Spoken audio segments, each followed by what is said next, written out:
Hello guys, welcome back to my channel. It's MJK Clips again with another video. So are you seeing this, the background of this? Yeah, the green screen that is behind me.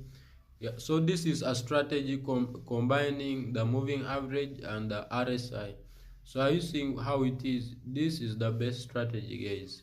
I'm going to make a video about this. Just make sure you subscribe to my channel.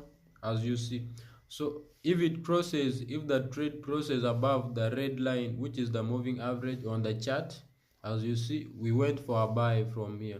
Then if it is under it, we go for a sell, as you see here. So this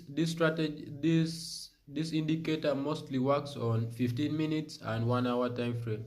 If you are a scalper, then this is the best strategy for you.